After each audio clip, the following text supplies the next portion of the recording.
continuación escucharemos a la doctora Lucía Redondo, diplomada en Nutrición y Dietética por la Universidad de Barcelona, máster en Nutrición y Metabolismo, máster en Condicionantes Genéticos, Nutricionales y Ambientales del Crecimiento y Desarrollo en la Universidad Rovira y Virgili.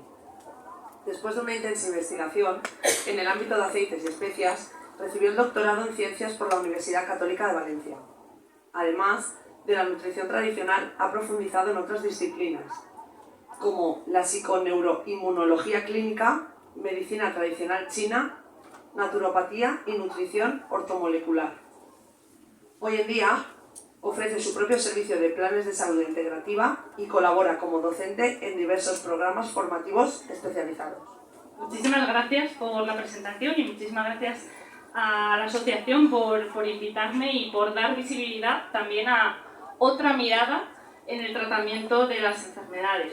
Hoy vamos a hablar de la endometriosis, pero como veréis, el planteamiento y un poco el mensaje que quiero lanzar es otra forma de abordar la enfermedad. Y no significa que sea otra forma diferente a la convencional, sino nosotros abogamos por la salud integrativa, que es aquella que integra todo el conocimiento científico actual con otros conocimientos más ancestrales, más de la mano de esas medicinas más antiguas, y un conocimiento que está solidificado por la observación y tratamiento y experiencia de muchas personas tratando personas. Entonces, no se trata de escoger una vía, sino de coger lo mejor de cada una de ellas. Hoy vamos a hablar y vamos a ahondar un poquito más en lo que llevo los últimos años especializada junto al equipo en el que, formamos un maravilloso equipo. Somos ahora mismo 7 personas, la mayoría somos nutricionistas, PNI, tenemos una médico también, donde nuestro objetivo es mejorar la salud de las personas bajo esta perspectiva de salud integrativa, y sobre todo estamos especializadas en trastornos digestivos, y entre ellos, de hecho, también varias están especializadas en estos trastornos más típicos de la mujer, como la endometriosis. Cuando hablamos de endometriosis, antes se ha hablado de dolor, de infertilidad, se ha hablado también en las preguntas, ¿no?, de otros tipos de trastornos. Es curioso, en esta estadística hablan de que el 90% de las pacientes con endometriosis sufren de trastornos digestivos. El 90%, es una barbaridad. Ahora bien, yo me pregunto, ¿esto qué es? ¿El huevo o es la gallina? Es decir, ¿es la endometriosis que genera síntomas digestivos o la alteración de la microbiota intestinal y de todo el tubo digestivo? Porque antes han mencionado la microbiota intestinal. Es la microbiota intestinal, es el microbioma intestinal el que ocasiona la endometriosis, o es del revés, ¿no? Porque realmente hay una relación bidireccional. Y de hecho, hay pruebas, hay evidencias, hay estudios donde nos muestran que la endometriosis podría ocasionar síntomas digestivos. Sin ir más lejos, si hay tejido endometrial que crece en lugares como diferentes lugares del colon, del intestino, pues sabemos que la endometriosis intestinal es una de las causas del SIBO, del sobrecrecimiento bacteriano en el intestino delgado, pudiendo generar esos síntomas de gases, hinchazón, flatulencias y esas innumerables intolerancias alimentarias presentes muchas veces en la endometriosis. Esa endometriosis intestinal también puede generar dolores, obstrucciones, una problemática muy diversa generando esos síntomas digestivos. Además, las hormonas sexuales, tanto los estrógenos como la progesterona, pueden generar cambios en el tránsito intestinal. Por ejemplo, tanto la progesterona como los estrógenos sabemos que reducen la motilidad gastrointestinal. Luego vamos a hablar del estreñimiento, porque curiosamente no he encontrado estadísticas. Quizá podríamos hacer una pequeña estadística aquí. Levantar la mano, ¿quiénes sufrís estreñimiento? Bueno, habría que saber las que sois pacientes de endometriosis y las que no, porque aquí hay de todo. Pero hay una gran mayoría de pacientes con endometriosis que sufrís estreñimiento. Además, tanto la progesterona como los estrógenos producen cambios sobre el microbioma intestinal. También modifican la composición de la bilis, hace que la vesícula biliar sea más perezosa, libere menos bilis. Eso se traduce a más estreñimiento. Además, los estrógenos pueden aumentar la hipersensibilidad visceral el dolor, que antes hablabais, ¿no? El problema no es cuánto tejido endometrial haya fuera del lugar o en diferentes lugares, el tamaño, es la hipersensibilidad visceral, ¿no? Que es uno de los objetivos de estudio y de investigaciones ahora mismo. Bueno, pues los estrógenos solos por sí mismos ya lo aumentan. Y luego hay otros efectos que pueden ir derivados del efecto sobre la histamina, sobre la serotonina que tienen los propios estrógenos. Es decir, que hay una gran relación entre la endometriosis que directamente podría asociarse a síntomas gastrointestinales. Pero es que del revés hay una gran asociación. Es decir, lo que pasa en el intestino y en todo el tubo digestivo tiene una gran implicación sobre la endometriosis. Esta es una publicación reciente de este mismo mes, de 2024, donde se habla del papel fundamental del microbioma, no solo intestinal, sino de todo el tubo digestivo, sobre la endometriosis. Por un lado, el intestino es un foco inflamatorio, puede ser un foco inflamatorio en el caso de que haya alguna disbiosis. El intestino o el tubo digestivo tiene un efecto directo sobre el sistema inmunitario, de hecho, más del 80% del sistema inmunitario se encuentra en nuestros intestinos. Es el gran piloto del sistema inmunitario.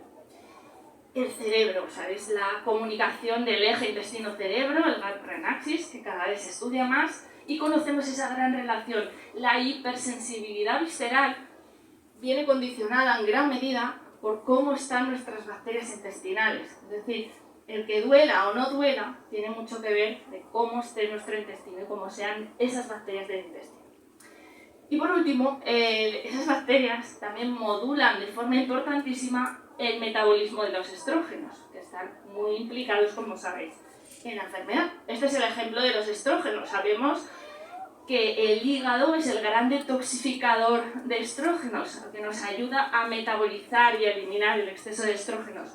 Bueno, pues si ese exceso de estrógenos lo eliminamos al intestino, pero en el intestino tenemos una serie de bacterias patógenas que cogen esos estrógenos y los liberan y hacen que se vuelvan a absorber. Y eso es el ciclo de nunca acabar, porque el hígado intenta eliminar y el intestino permite que se vuelvan a absorber. Y entonces esos estrógenos nunca se acaban eliminando.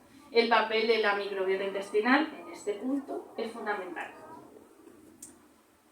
Así que los síntomas intestinales o gastrointestinales en una mujer con endometriosis es la punta de un iceberg de todo lo que puede haber detrás. Eso es solo lo que vemos. De hecho, la endometriosis está descrita como una de las causas del SIBO. El SIBO sabéis que es el sobrecrecimiento bacteriano en el intestino delgado, pero en realidad, aunque se llama así, sobrecrecimiento bacteriano, a medida que se ha ido investigando más sobre el SIBO y hemos ido tratando nosotros en el equipo, quizás de lo que más vemos son casos de SIBO. Sabemos que no se trata solo de sobrecrecimiento de bacterias, sino también de otros microbios que no son bacterias, que son las arqueas o son los hongos, como por ejemplo la cándida y más específicamente la cándida albicans. Además, hay estudios en los que han hecho una endoscopia, han cogido una muestra del intestino delgado y han visto que en todos los casos de SIBO, en realidad lo que hay una disbiosis intestinal. Es decir, no solo es que haya un crecimiento de un patógeno, sino que hay una alteración de la ecología microbiana. Y eso ya nos tiene que hacer pensar que el tratamiento de un SIBO no debería ser dar un antibiótico. Porque si tú tratas un SIBO con un antibiótico y te vas para casa y no haces nada más, entonces estamos perpetuando una situación de disbiosis intestinal. Es por eso que el abordaje de SIBO debe ser más integrativo, vamos a decirlo, teniendo en cuenta muchas otras cosas más allá de simplemente voy a matar este exceso de bacterias que sobra y ya está. Por eso deberíamos de ir llevando el concepto de SIBO hacia un concepto de disbiosis en el intestino delgado, una alteración de la ecología microbiana en el intestino delgado. Y así comprenderemos mejor cómo debemos enfocar el tratamiento. Y ahora, lo que voy a hacer ahora, esto podría estar aquí hasta mañana hablando de esta diapositiva, pero sí que me gustaría que hoy dejáramos sobre la mesa una serie de causas que pueden llevar a una disbiosis intestinal, pero me atrevería a decir que voy a nombrar causas que podrían estar detrás incluso de una endometriosis. Y ahora voy a hacer un pequeño paréntesis. Yo he estado también en investigación, en mi pequeña carrera investigadora, cuando hice el doctorado y demás, y creo que la ciencia nos ayuda a avanzar, nos ayuda a comprender y avanzar en el conocimiento de algunos aspectos. Pero a mí me gustaría también que entendamos que la salud es bastante más compleja y que es muy difícil, de una manera científica y usando el método científico, entender exactamente, no entender, sino cómo tenemos que abordar y cómo tenemos que tratar a todas las mujeres con endometriosis. ¿Por qué? Porque la causa de la endometriosis, que aunque no se sepa con certeza, sabemos de una serie de aspectos que pueden influenciar y provocar y generar una situación de endometriosis. Es verdad que utilizando el método científico, insisto, no podemos ser 100% precisos en ese aspecto, ¿vale? Y hay muchas cosas que todavía no las sabremos y seguramente usando el método científico puro y duro no lleguemos a conocer en profundidad, ¿vale?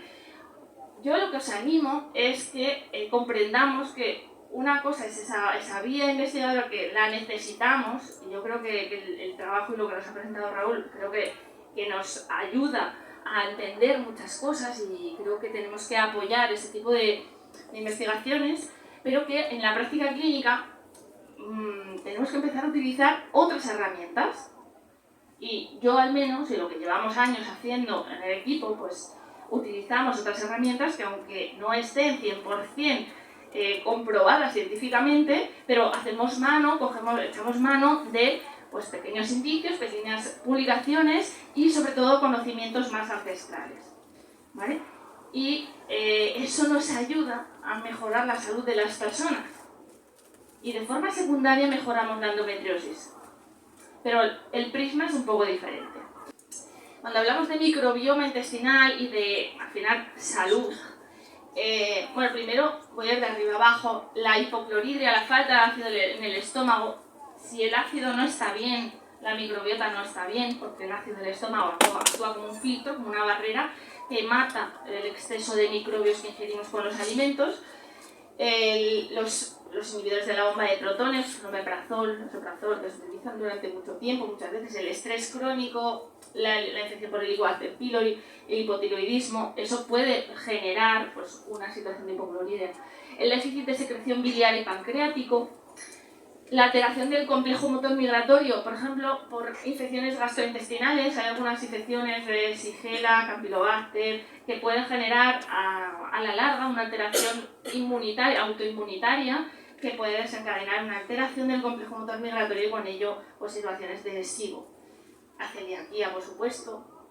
La disbiosis intestinal por muchos motivos, por ejemplo, por la toma de fármacos, no solo antibióticos, sino también analgésicos y demás, la mala alimentación, la disbiosis oral, que ahora hablaremos de ella, los tóxicos, los disruptores endocrinos, que muchas veces prestamos poca atención, ¿no? Las botellas de plástico, los envases de plástico, muchos productos, muchos elementos que están en nuestro día a día que nos generan ese aporte de disruptores endocrinos.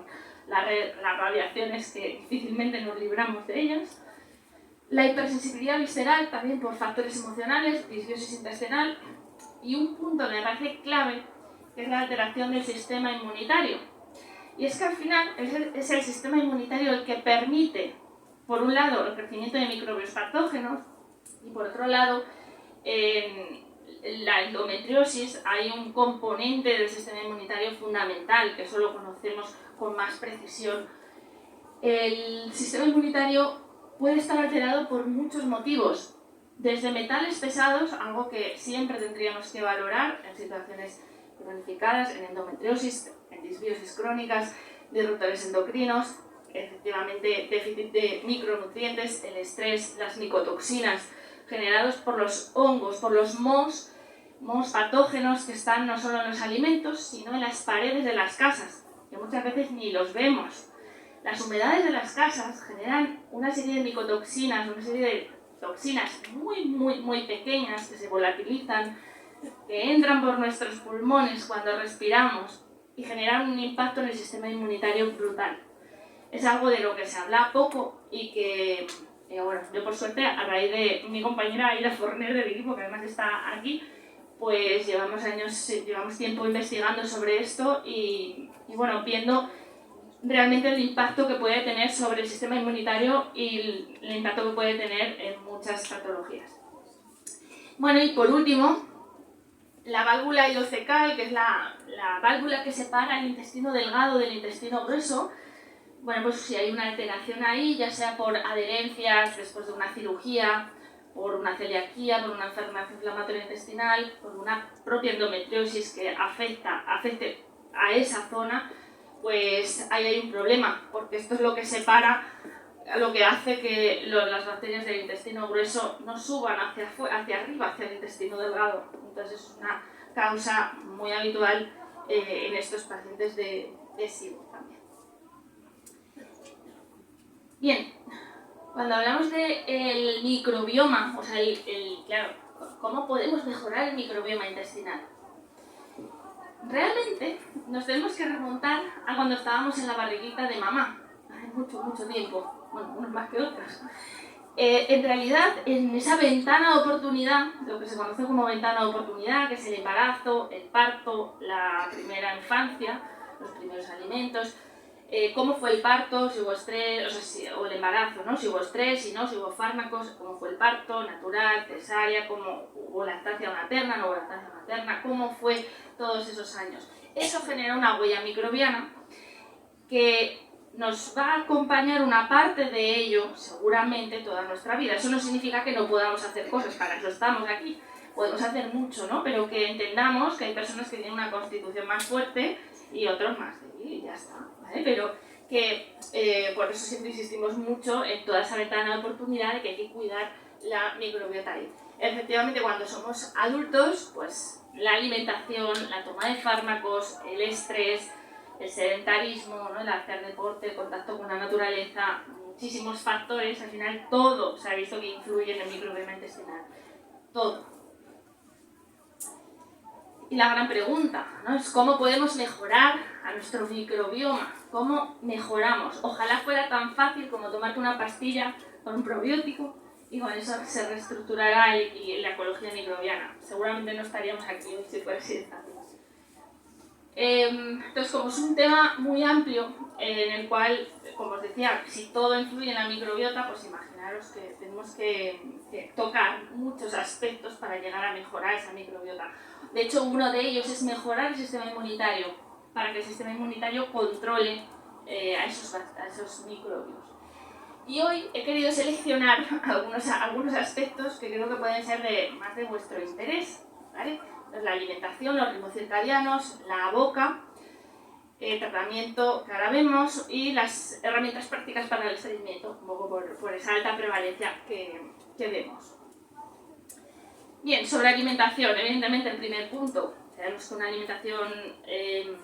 buscar una alimentación antiinflamatoria, que es todo lo contrario a lo que nos ofrece la industria alimentaria la mayor parte de veces, los productos ultraprocesados, cargados de aditivos alimentarios, además que muchos de los aditivos alteran la microbiota, ya no solo son las sacarinas, aspartamo, acesulfamo, también los emulsionantes, espesantes, muchos endulzantes, como decía.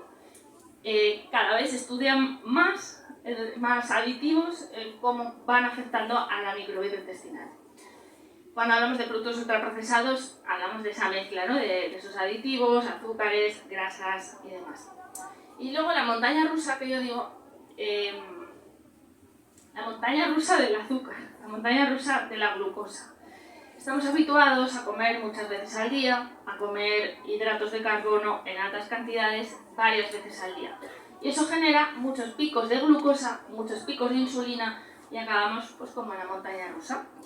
Todo lo que sube baja y cuando hacemos un desayuno cargado de hidratos de carbono, a media mañana nos da el bajón y estamos agotadas y tenemos necesidad de comer algo, necesidad de tomar un café y eso es la hipoglucemia reaccional. El objetivo, y esto lo digo tanto a nivel digestivo como a nivel del control de la propia endometriosis, porque sabéis que el tejido endometrial consume glucosa, consume mucha glucosa. el control de la glucosa creo que es fundamental como tratamiento de fondo. No estoy diciendo que haya que obsesionarse ni generar un trastorno de la conducta, no. Pero estoy diciendo que uno de los... Creo que nos enfocamos muchas veces, o quizá porque hay más estudios publicados sobre el efecto que tiene el gluten, el efecto que tienen diferentes aspectos de la alimentación, pero poco se habla del impacto que tiene esta montaña rusa y el tener los niveles de glucosa siempre altos, porque eso influye en el sistema inmunitario, eso produce inflamación en el sistema inmunitario, eso alimenta el endometrio y eso además suele empeorar algunos síntomas digestivos. Entonces, simplemente una reflexión que entendamos que si conseguimos reducir, yo no estoy hablando de que haya que hacer una dieta cetogénica en la cual no se consuma nada de hidrato de carbono, pero sí que un tipo de alimentación, podemos hablar de tipo evolutivo, en la cual se reduzcan mucho los hidratos de carbono.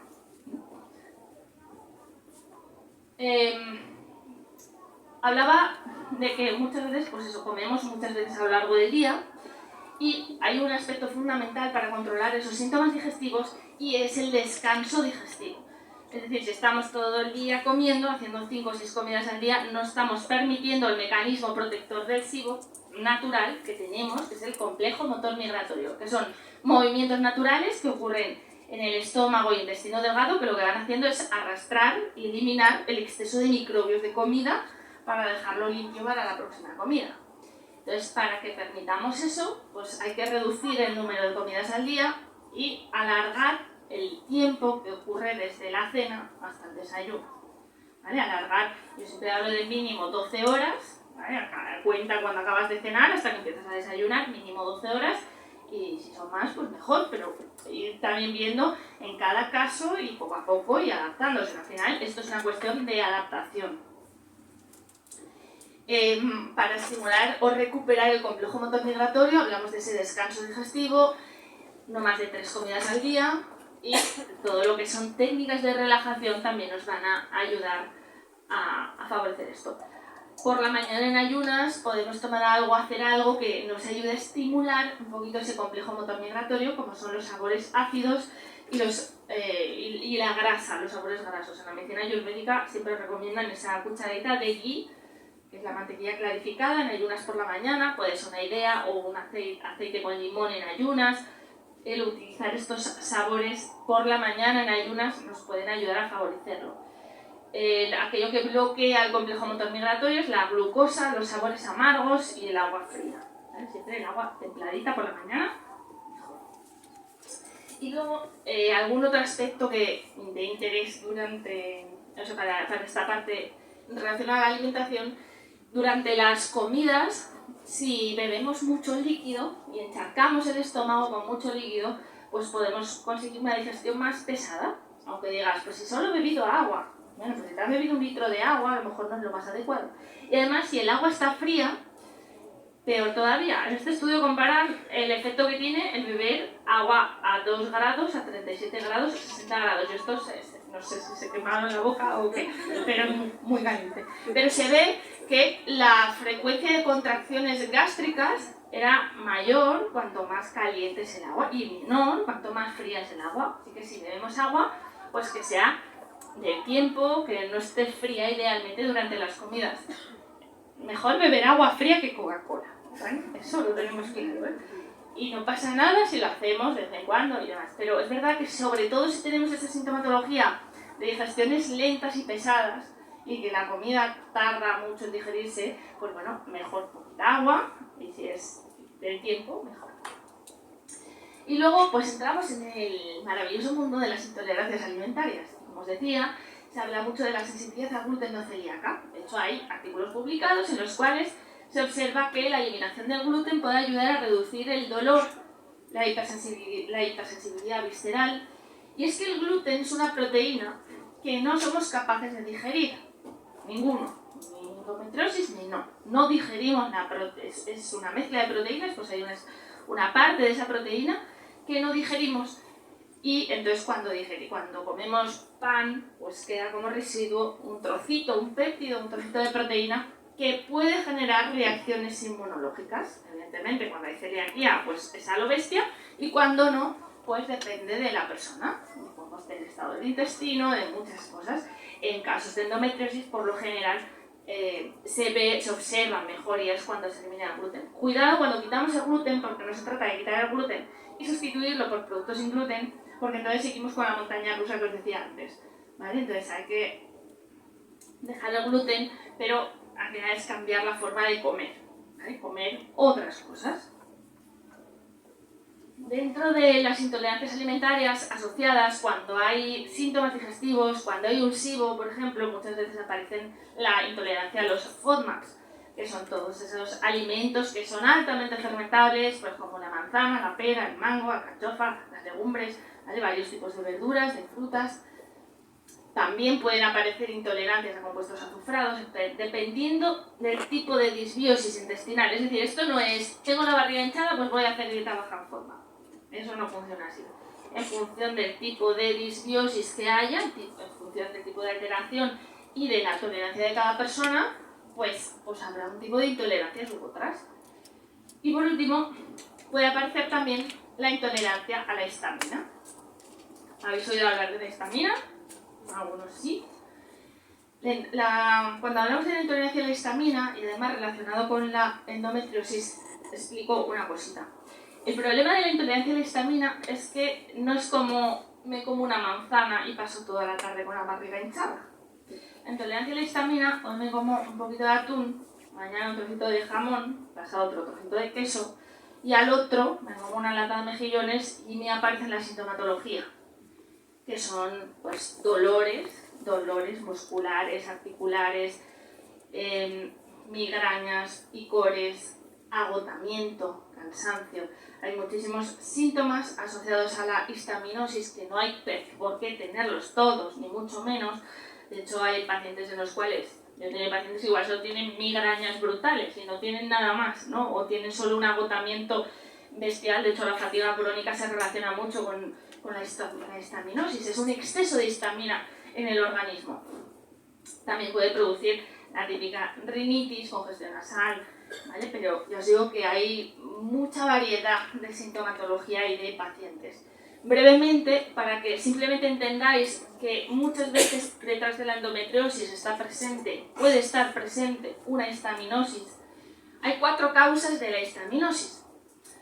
Uno es el déficit de la enzima DAO, la diaminoxidasa. Otra es el déficit de una enzima, que es la metilhistamina transferasa, que está principalmente en el hígado, la disbiosis intestinal, el síndrome de activación mastogitaria. Varias de las situaciones que están relacionadas como causas de la histaminosis están detrás de la endometriosis, como la disbiosis intestinal. El desequilibrio hormonal puede alterar esta enzima que detoxifica la histamina, sobre todo a nivel hepático. Y los desequilibrios hormonales, esos picos de estrógenos, los estrógenos son grandes liberadores de histamina. Los estrógenos llegan a los mastocitos y les dicen liberar histamina. Y entonces, por eso, cuando estamos en el pico ovulatorio, cuando estamos antes de la regla, pues ahí empeoran muchos síntomas. Y empeoran dolores, y empeoran a veces migrañas, y empeoran algunas sintomatologías asociadas a la histaminosis. Entonces, tenerlo en cuenta, porque a veces hacemos cambios dietéticos, ¿no? Y dices, pues es que me he quitado el gluten y estoy peor. O estoy haciendo una dieta baja en FODMAPs y como estoy tirando mucho de latas de atún y de esto y de lo otro, pues a lo mejor estoy peor. Entonces, que tengamos en cuenta que puede haber otro tipo de intolerancias alimentarias que pueden modificar también algunas de las sintomatologías asociadas. Vale, hablo de otro punto ahora, ¿vale? Del punto de los ritmos circadianos, que creo que es fundamental. Sabéis que en todos nuestros tejidos hay los llamados relojes periféricos que están gobernados por el reloj central, que está en el sistema nervioso central. El reloj central es el que se regula principalmente por los ciclos de sol y oscuridad, de día y de noche. Todo nuestro organismo y todas nuestras funciones están gobernadas por esos ciclos de día y de noche, y hay muchas funciones que responden a ello, y una de ellas es la función digestiva. sabemos que todo nuestro cuerpo está preparado para comer durante el día y dormir durante la noche y no comer durante la noche. Con esto quiero decir que hay que cenar pronto y hay que idealmente comer con la luz del día. Y hay que estimular y sincronizar nuestro reloj central, es decir, nos tiene que dar la luz, nos tiene que dar el sol. Estamos por lo general muy encerrados y aún viviendo en Valencia, que da mucho sol.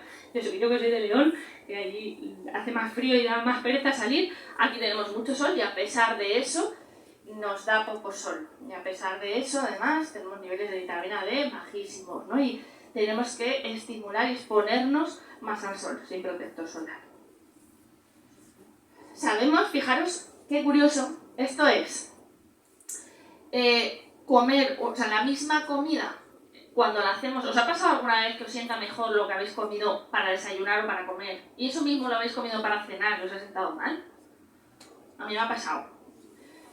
Y eso es una realidad. En este estudio comparaban la misma comida a las 8 de la mañana y a las 8 de la tarde, que es pronto, ¿no? Me dices, es pronto.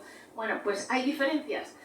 Este es el porcentaje de retención de sólidos en el estómago, es decir, está más tiempo en la comida, en el estómago, en la cena, cuando hacemos esa cena, que si hacemos la misma comida en el desayuno. Hay más movimientos gástricos, hay más movimientos de la digestión. Vale, y hablemos de la boca. Antes ha salido, creo que en las preguntas, ¿no?, que habéis mencionado, la importancia de la boca. La importancia, habéis mencionado el estudio del año pasado en Japón, donde hablaban de esa, detectaron la bacteria, que es la Fusarium, que está relacionada con la endometriosis, y esa bacteria viene de la boca. Tenemos que cuidar la boca, no solo por eso, porque en la boca se originan muchos microbios patógenos que estamos todo el día tragando y son capaces de colonizar el intestino y generar una disbiosis intestinal. Y además hay bacterias patógenas que está en estudio, está en vista, veremos hacia dónde va esto, que está en ese tejido endometrial. Yo os digo mi opinión, ahí, por lo poco que tengo, por lo que tengo leído en ese aspecto, hay otros investigadores que han encontrado otras bacterias patógenas también en tejido endometrial, es decir, creo que si nos enfocamos a que tenemos que matar la Fusarium, aparecerán otras bacterias, otras cosas. O sea, creo que de nuevo el tratamiento tiene que ser, tenemos que abrir un poco más la mirada en ese sentido, ¿no? Que aunque haya algún patógeno, estoy segura, estoy convencida que el papel del microbioma es fundamental, pero entendamos también que donde tenemos que empezar a tratar es en el tubo digestivo, tanto en la boca como en el intestino, porque el origen de esas bacterias viene de ahí, viene del tubo digestivo, sea la Fusarium o sea otra, ¿no? Pero mejoremos todo este aspecto. El microbioma oral tiene una relación directa con el microbioma intestinal. Y bueno, aquí os digo el qué tenemos que hacer o qué podemos hacer. Primero, las cosas más básicas, que bueno, creo que son evidentes, pero las voy a decir, que es evitar el tabaco, tener una buena higiene dental todo el día después de cada comida, pasarse el hilo dental y pues mejorar la alimentación y evitar el alcohol. Cosas básicas, ¿no? Esto a veces no es tan básico, el punto del medio, pero tenerlo muy presente. Y luego, siempre que haya algún tipo de molestia, de dolor, de irritación, la boca es fundamental. O sea, puede haber infecciones ocultas que a veces ni eres consciente, a veces ni lo sabes. Y a veces hay cavitaciones que tienes ahí desde que te sacaron las muelas de juicio y no tienes ni idea que eso está infectado. Entonces, hacer una buena revisión de la boca es fundamental. Y tratarlo, evidentemente.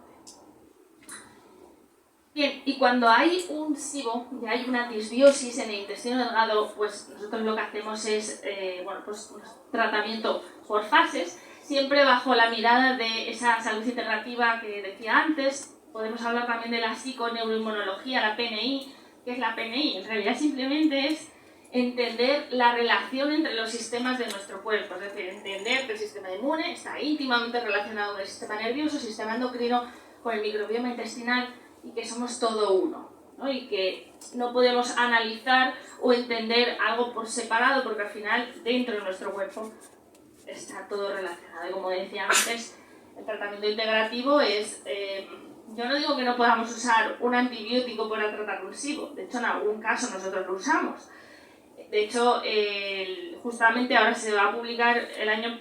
Yo antes trabajaba justo aquí cerquita en el Hospital de la Salud, en el Instituto Valenciano Digestivo, que empezamos a hacer un estudio, de hecho ahora está a punto de publicarse, sobre el tratamiento de SIBO, diferentes formas de tratar el SIBO, ¿no? Comparando el antibiótico, comparándolo con el antibiótico y además otras cosas como por ejemplo los herbáceos, las plantas, los probióticos, la glutamina, y vemos cómo la calidad de vida de los pacientes y los síntomas mejora mucho más cuando utilizamos este tipo de estrategia, ¿no? Mucho más abierta, más compleja. Aquí siempre hacemos un tratamiento por fases, primero hacemos una fase de limpieza donde limpiamos o controlamos o matamos, si queréis, microbios patógenos, y lo hacemos, nuestra primera propuesta son los herbáceos, las plantas que llevan millones de años controlando microbios patógenos. Bueno, pues hay muchos, ¿no? De berberina, orégano, canela, glicina, perilla. Bueno, hay muchas plantas que se pueden utilizar y que tienen acción antimicrobiana, antifúngica y nos pueden ayudar. Que en algún caso, insisto, se pueda acompañar con un antibiótico, hay que ver cada caso, ¿no? Y luego hacemos pues, una fase de recuperación y tratamiento. Aquí donde incluimos pues, los probióticos, glutamina, metionina, no todo, pero seleccionando en función de las necesidades de cada uno. Carnosina, vitamina A, aloe vera. El papel del hígado, la detoxificación hepática. Pensad que cuando hay una endometriosis, el hígado difícilmente va a estar bien, porque el hígado tiene mucho trabajo, siempre ya de normal para todos, pero si encima tenemos algún tipo de alteración hormonal, pues el hígado va a estar mucho más implicado. Y el hígado tiene una función fundamental en la digestión. Y hay muchos pacientes con problemas digestivos que lo que tenemos que hacer es trabajar el hígado, favorecer la detoxificación hepática para ayudar al control de esas hormonas. Bien, hablamos de fase de limpieza, recuperación y luego mantenimiento. Significa tratar las causas que pueden estar detrás de esa patología. Pueden ser metales pesados, micotoxinas, estrés, detoxificación hepática, etcétera, etcétera. Vale, y por último, quería hablar del estreñimiento, un poquito, ¿vale? Que es algo que está muy presente en casos de endometriosis por muchos motivos y bueno, en general. Lo primero es la postura, igual ya lo sabéis, no sé cómo hacéis de vientre en casa, pero si os ponéis en el trono, como todavía nos han enseñado, hay un músculo que es el músculo puborectal que literalmente ahorca el recto. En cambio, si nos ponemos en cuclillas, nos agachamos, favorecemos que ese músculo se relaje y que, pues que las heces caigan de forma más fisiológica, ¿vale? Entonces, bueno, no hace falta ponerse en cuclillas, sino pues ponemos un taburete, ponemos algo que nos suba las piernas y nos ponemos en cuclillas. Y luego, pues, el mundo del estreñimiento es muy variopinto. Cada persona tiene que encontrar su herramienta, su forma, porque al final esto solemos dar ayudas para el estreñimiento paralelamente al tratamiento que podamos hacer para mejorar ese intestino. O sea, hay que ver ese estreñimiento si a lo mejor es por tejido endometrial que haya crecido en el intestino, o puede haber otras causas detrás, o un SIBO de metano, por ejemplo, que se haya formado pues por muchos motivos, todos los que he mencionado antes, y tendremos que ir trabajando ese metano, ¿no? Mientras tanto, hay que ir al baño, todos los días. Si no vamos al baño todos los días, esto es un pez que se muerde la cola, porque estamos favoreciendo el crecimiento de patógenos. Y cuando más tiempo están los patógenos en el intestino, peor. Entonces, sea lo que sea, o sea, hagáis lo que hagáis, el tratamiento que hagáis, hay que ir al baño todos los días. De entrada, hay que revisar pues, posibles disbiosis, como os decía, el SIBO de metano. El metano es un gas que enlentece el movimiento intestinal, el tránsito intestinal. El metano ralentiza el tránsito, por lo tanto, habría que tratarlo. Una histaminosis, por ejemplo. Realmente la histaminosis que he mencionado antes, ese exceso de histamina, hay personas que les produce estreñimiento. Entonces, también tenemos que valorar esa histaminosis. Hay personas que cuando comen más histamina se estreñen más. La presencia de parásitos. También los parásitos, bueno, ahí la experta de los parásitos, que está ahí. Los parásitos también pueden estar detrás de un estreñimiento crónico, de una alteración del microbioma intestinal, de un foco inflamatorio, etc. El hipotiroidismo, efectos secundarios de fármacos. Hay muchos fármacos que pueden generar estreñimiento y muchas veces no lo tenemos en cuenta o no los, como por ejemplo los antidepresivos tricíclicos pueden generar estreñimiento. Algunos suplementos como el hierro, típico, que puede provocarlo, ¿no? Y en el estreñimiento lo primero es el tiempo, la tranquilidad, regularidad. Yo me acuerdo, bueno, varias pacientes, me ha pasado mucho, durante la semana no voy al baño, pero llega el fin de semana y ningún problema para ir al baño. Entonces, ¿cuál es el problema? El estrés, el tiempo, la falta de tiempo. Pues te levantas por la mañana, el desayuno, tal, y te tienes que ir a trabajar y no hay tiempo. Suficiente agua, que es algo básico que sabemos todos, pero que a veces se nos olvida. El agua caliente en ayunas, que es algo muy sencillo, pero eso puede producir un pequeño estímulo, o agua con limón calentita en ayunas por la mañana, agua de mar, también de forma, sola el agua de mar, sin diluir, puede ayudarnos. Aceite con limón en ayunas, una cucharada sobre de aceite, una cucharada sobre de limón en ayunas, también puede movilizar la bilis y con ello el tránsito intestinal. El pudín de chía, que dejáis 2 cucharaditas de chía en agua toda la noche y bueno, eso se puede tomar por la mañana. Y luego, bueno, si no es suficiente, hay otras herramientas como el carbonato de magnesio, siempre tomado en ayunas, la bilis, bueno, una serie de cosas que se pueden utilizar en caso de que no sea suficiente lo anterior. Con todo ello, yo siempre digo que somos como unas pequeñitas plantas que tenemos que cuidar mucho todo lo que hay a su alrededor y su contexto. La tierra donde está, el clima que hay, ¿no? Si le falta agua, si no, todo eso va a afectar a la planta y nosotros somos iguales. Tenemos que tener muy en cuenta el contexto donde estamos, con quién estamos, cómo nos influye todo eso, porque al final al sistema inmunitario, a nuestro sistema nervioso, le influye todo lo que hay a nuestro alrededor. No seríamos las mismas personas aquí ahora que en otro lugar del mundo, ni siquiera en otra ciudad, en otro pueblo. Somos diferentes también, cambiamos en función de nuestro contexto.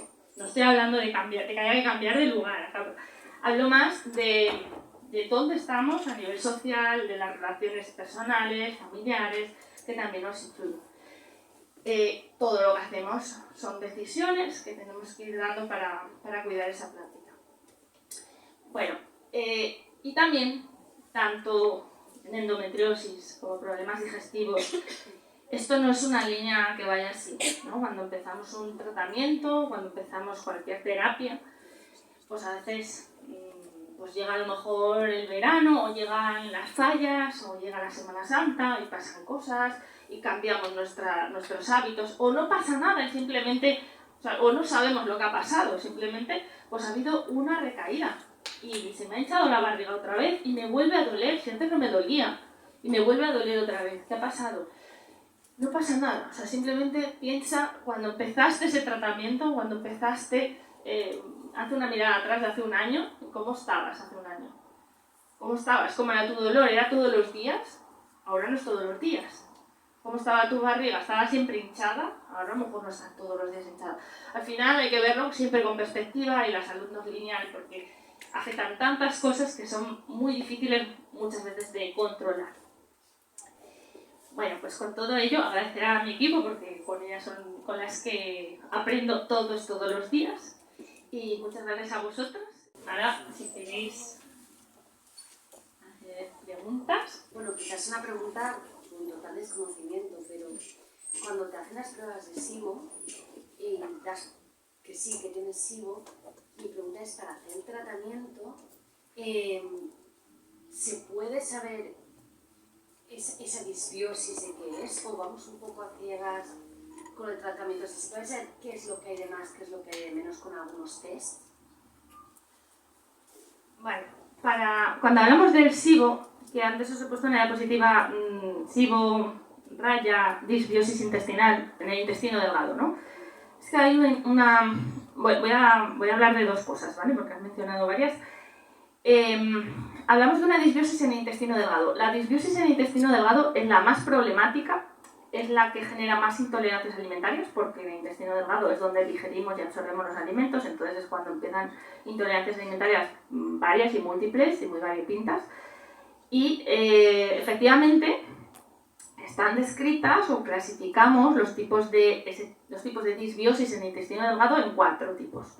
Uno es el SIBO de hidrógeno, SIBO de metano, o también llamado IMO, el SIBO de sulfuro de hidrógeno y el SIFO, que es el sobrecrecimiento fúngico, ¿no? Cuando hay una cándida patógena. Cuando te haces un test de aire expirado para SIBO, en realidad estás valorando en la mayoría de casos hidrógeno y metano, ¿no? O sea, puedes identificar si hay un exceso de hidrógeno o de metano, entonces puedes identificar 2 tipos de SIBO.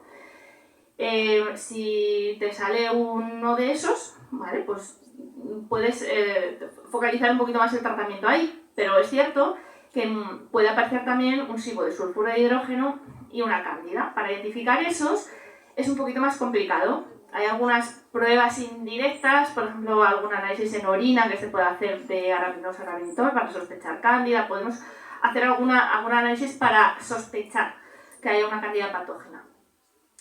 Otra cosa es el mundo de los test de microbiota intestinal. Se pueden hacer test de microbiota intestinal, pero doy varios datos, ¿vale? El primero y el más importante es que hay un estudio, bueno, hay 2 estudios publicados en los cuales lo que han hecho es coger una muestra del intestino delgado, bueno, de hecho varias muestras del intestino delgado, hacer una analítica del microbioma que hay allí, de la microbiota que hay allí, y compararla con la microbiota de las heces, ¿vale? De pacientes con SIBO, ¿vale? Pacientes con SIBO comparado con pacientes sin SIBO. ¿Cuál es el resultado? Que en la microbiota de las heces no tiene por qué haber cambios, no hay cambios en la diversidad, no tiene por qué haber problemas asociados ahí. ¿Por qué? Porque cuando cogemos una muestra de heces estamos identificando lo que hay en el intestino grueso, no en el intestino delgado, ¿no? Y en estos estudios lo que muestran es que no podemos fiarnos o entender que lo que hay en las heces es lo que hay en el intestino delgado. De hecho, no lo es. Entonces, yo cuando empecé con todo esto, usaba los test de microbiota para mis pacientes, para entender.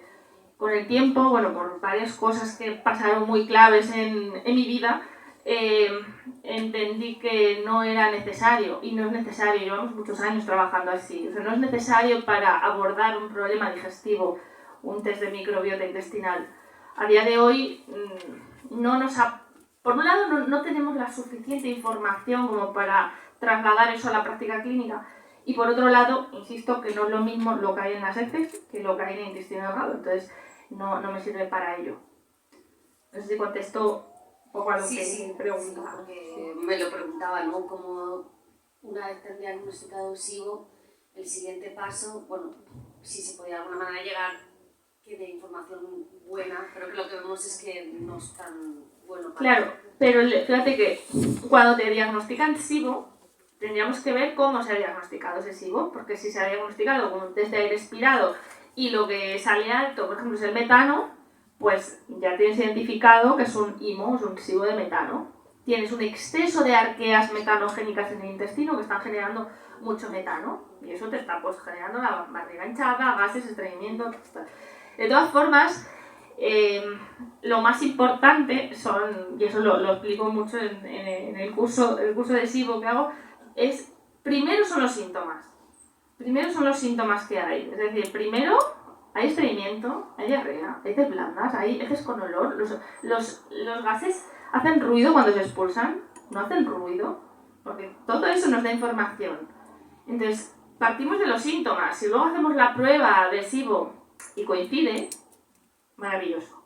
Si no, tenemos que seguir buscando. Es decir, si tú tienes un test de metano, un SIBO de metano positivo, pero tienes diarrea, tienes que seguir buscando. El problema no es el metano no produce diarrea.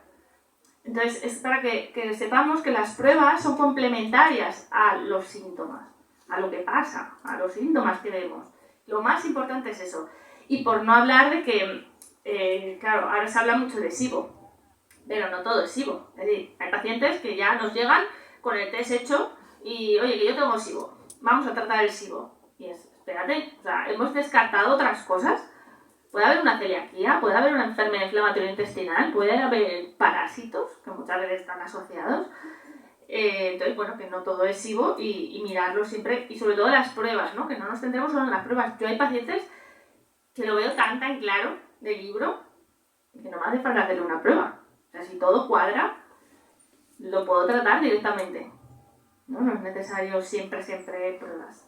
Bueno, es que mi caso personal es que siempre me he encontrado con la solución era hacer la dieta baja en FODMAX, que sinceramente yo no me veía capacitada para hacerla. Decía, demasiado para no puedo llevar tantas cosas, ¿no? Pero entonces no lo he hecho. Y luego sí que te quería preguntar, por lo que decías, hay como algunos, es que no son remedios, ¿no? Pero como tirar de la medicina natural, ¿no? Para mejorar esa situación, que no es necesario ir al antibiótico. Entiendo que hay como algunas medicinas naturales ya preparadas que entiendo que, oye, si tú ves que es de metano, pues suelo tirar más por aquí o según los síntomas, puedes pensar en distintos preparados que ya existen, ¿no? O no sé, por sí, a ver, cuando hacemos el tratamiento, que antes he mencionado que nosotros solemos hacer esas 3 fases, ¿no? Fase de limpieza, fase de recuperación intestinal y fase de mantenimiento. Cuando hablamos de la primera fase, la fase de limpieza, sería cuando normalmente se utiliza el antibiótico, ¿no? Un antibiótico que es un poco el estudio que os comentaba que hemos hecho en IBADI, que es esa comparación del antibiótico. En ese caso, comparamos antibiótico con antibiótico y otras cosas, ¿no? Esas otras cosas, en esa fase de limpieza, son los herbáceos, son las plantas, son plantas medicinales, como por ejemplo los que he mencionado, berberina, orégano, ajenjo, hay muchos. Entonces, es verdad que a mí me gusta mucho jugar con el uso de las plantas medicinales en función del tipo de SIBO que tienes y también los síntomas. Porque, por ejemplo, hay algunas plantas que también tienen efectos antihistamínicos, entonces, y que van bien para el estreñimiento. Entonces, en función de toda la casuística de la persona, nos pueden ayudar, ¿vale? Bueno, de hecho aquí tenéis a NPro que tiene productos de ese tipo, ¿no? Que podéis preguntar. Luego, has mencionado la dieta baja en FODMAP, y también me gustaría decir que la dieta baja en FODMAP es una dieta que se utiliza para reducir la sintomatología. O sea, es en plan, mira, tengo la barriga hinchada en un globo. Pues a lo mejor con la dieta baja en FODMAP te mejora un poquito eso, ¿vale? Pero la dieta baja en FODMAP no cura nada. O sea, si te han diagnosticado un SIBO y te han dicho que lo único que tienes que hacer es dieta baja en FODMAP, no tiene ningún sentido. Porque cuando dejes de hacer la dieta baja en FODMAP vas a estar igual, o a lo mejor peor. Entonces, la dieta baja en FODMAP es solo una herramienta que utilizamos, y nosotros a veces la usamos, paralelamente a un tratamiento de mejora del intestino para mejorar la tolerancia. ¿Vale? Entonces es siempre, si lo usamos de forma paralela, para después hacer una reintroducción de FODMAP y haber mejorado esa tolerancia. Porque si no, a mí me han llegado pacientes a la consulta que llevan 2 años, 3 años haciendo dieta baja en FODMAP y el problema es que cada vez se va haciendo más restrictiva. Porque lo que antes te parecía que te sentaba bien, cuando empiezas a restringir y no haces nada más, pues ya parece que esto también me sienta mal y ahora voy a probar a quitar esto y al final acabamos comiendo 4 alimentos y estamos igual que antes. O incluso peor. Y amargada, además. Y encima amargada, claro. Claro, entonces, claro, se ha hecho muy famosa la dieta baja en FODMAP, hay muchas listas por internet, entonces la gente las lee, las hace y no, pero si no hacemos nada más, no mejoramos. Y una última pregunta, perdón que aproveche, pero ya que tengo el micro. Has hablado justo de lo importante que es durante la gestación la microbiota, ¿no? Para que va a venir. Sí. Mi pregunta es que justamente yo estoy embarazada ahora mismo, entonces yo tengo entendido que ahora ni probióticos, ni prebióticos, ni nada, ¿no? Pero sí que me gustaría, es una cosa que me preocupa, ¿no? Que es estar sana desde ese aspecto. Pero creo que también que a la vez durante el embarazo no se recomienda. Bueno, lo primero, felicidades. Sí, cuidar la microbiota durante ese periodo de tiempo pues es muy importante porque la primera huella microbiana antiguamente se pensaba que ocurría durante el parto, pero en las últimas décadas pues, he investigado mucho esto y se ha visto que en realidad la primera huella microbiana aparece ya cuando el bebé está dentro de la barriga de mamá y sobre todo a partir de bacterias que se han encontrado en la boca. Entonces de nuevo volvemos a la boca, de la importancia de cuidar el microbioma oral. El tema de los probióticos durante el embarazo, hace un tiempo salió una revisión de Cochrane que decían que los probióticos podrían aumentar la preeclampsia en embarazadas y demás, algo que ha sido desmentido porque de hecho hay muchas publicaciones posteriores en las cuales muestran que no hay asociación. Yo las he dado, yo misma las tomé en su momento, las he recomendado, vamos, no hay ningún problema ahora mismo, ¿eh? Incluso ya te digo que a nivel de las investigaciones, las publicaciones y demás, probióticos durante el embarazo se pueden tomar y si hay algún problema en la boca, pues probióticos orales, se pueden hacer enjuagues por la mañana con aceite de coco, se hace el enjuague, luego se escupe, bueno, ayudar un poquito a mantener esa microbiota oral. Y ya está, o sea, hay que llegar a ese punto de sin obsesionarse y estresarte, porque si te estresa no lo estamos haciendo bien, pero es intentar hacer lo mejor posible dentro de las herramientas que se conocen. Muchas gracias. Y nada. Muchas gracias por la presentación. Ha sido muy ilustrativa y muy... Gracias. Has hablado del complejo motor migratorio. ¿El agua con limón que dices ahí lo rompería el descanso digestivo? ¿Y sería lo mismo agua con limón que agua con manzana, o sea, con vinagre de manzana? El complejo motor migratorio, bueno, son esos movimientos que os decía que hacen oscilaciones y vienen y van y demás, ¿no? Se ha visto que mientras dormimos el complejo motor migratorio está más calmadito, se producen ondas pero más pequeñitas. Cuando nos levantamos por la mañana empiezan a activarse más. Entonces, si utilizamos alguna herramienta para favorecer esos movimientos, pues maravilloso. Las herramientas que se han visto que favorecen esos movimientos son el sabor ácido y las grasas. De hecho, hay una asociación con la motilina, que es la hormona que genera esos movimientos. Es por eso que el tomar el agua con limón por la mañana, que se puede tomar o no, o sea, esto no es hay que tomar, no, si te apetece y te gusta, pues el agua con limón favorece esos movimientos, no rompe el ayuno, no rompe el descanso digestivo, todo lo contrario, favorece esos movimientos. Y, vale, ya se ha hablado del vinagre, se puede utilizar también, en vez de limón, un poquito de vinagre de buena calidad. También. Muchas gracias. De nada. Nada, yo quería hacer una pregunta respecto a la hipoclorhidria. Has comentado que el Helicobacter pylori puede ser una causa de hipoclorhidria. Entonces, una inquietud que tengo yo es por qué la medicina convencional prescribe entonces inhibidores de la bomba de protones cuando estás con un cuadro de Helicobacter pylori. O sea, porque eso realmente también aumentaría la hipoclorhidria, ¿no? Los mismos inhibidores. Sí, bueno, si te refieres a lo que es el propio tratamiento, sí, o fuera. No, el propio tratamiento, vale. Por ejemplo, antibióticos Magnexium o más o menos Sí. lo que te quieran. Claro, el tratamiento que se propone actualmente, el que se considera más eficaz, que es el Pilera, esa combinación de 4 productos, ahí siempre dan un omeprazol, un inhibidor de la bomba de protones. El motivo de darlo ahí es porque aumenta la eficacia de los antibióticos. Entonces no es para calmar los síntomas, porque yo me he encontrado gente que ha dicho, no, yo no me lo he tomado que no tengo síntomas. No es para quitar los síntomas. Y además yo digo, si te lo tomas, tómatelo todo. Si te decides hacer el tratamiento con Pilera, se toma todo, ¿vale? Y es para mejorar la eficacia del antibiótico. Otro tema es, de debate, es que si tengo un Helicobacter pylori y me estoy tomando inhibidores de la bomba de protones, estoy haciendo que el Helicobacter esté a sus anchas. Sí, claro.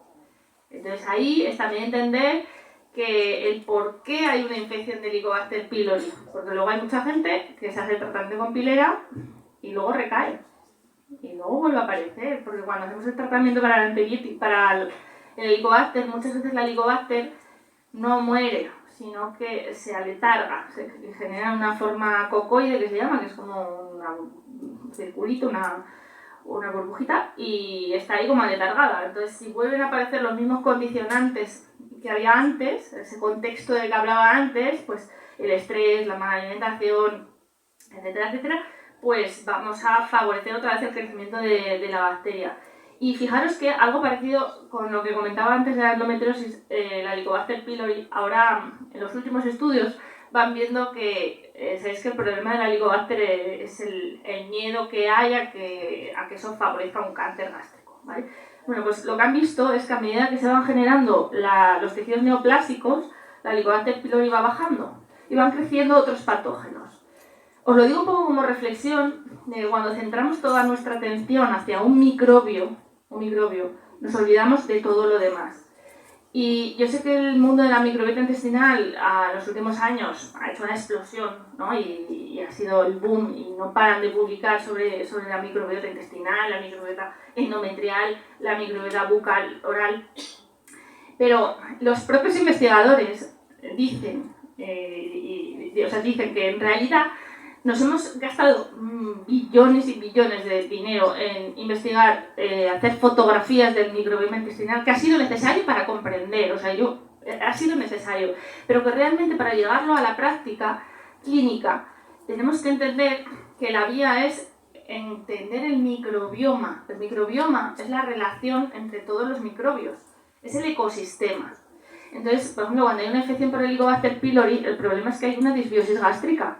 En el estómago no solo está la Helicobacter pylori, aunque antes se pensaba que no había bacterias, está la pylori y algunas más. Entonces, es lo nuevo, de nuevo, o sea, si te tomas un antibiótico y no haces nada más, pues seguramente vuelve a aparecer la Helicobacter pylori u otra bacteria. Entonces es buscar un poco ese equilibrio entre que, yo no digo que no haya que usar el pilera, es verdad que nosotros a veces planteamos otras estrategias, pero incluso si usas el pilera, tienes que hacer un buen tratamiento de recuperación de mucosas, de probióticos, de muchas ayudas para recuperar eso, porque luego hay muchas intolerancias que vienen después de un tratamiento de Helicobacter pylori. Entonces, que entendamos muy bien ese concepto de ecosistema intestinal, ecosistema microbiano. Vale, de acuerdo. Y una pregunta en relación también a esto último que estabas comentando de los probióticos. Sí, porque conozco a varias personas de mi entorno que se toman probióticos y tienen sintomatología cuando de normal no lo tienen, a lo mejor probióticos enfocados a la fertilidad, por ejemplo. ¿Eso significa que pueden tener algún tipo de disbiosis / sobrecrecimiento bacteriano? Hay personas que los probióticos no les sientan bien, ¿vale? Ahí lo primero es saber qué probióticos han tomado, porque hay muchos probióticos que van asociados con prebióticos, con inulina, fos, xilitol, sorbitol. Entonces, bueno, ahí lo que está sentando mal es el acompañante. Si hablamos de probióticos que no tienen ninguna fibra, ningún endulzante o ninguna cosa que pueda sentar mal, hay gente que le sienta mal. No es que eso se relacione con algo muy concreto.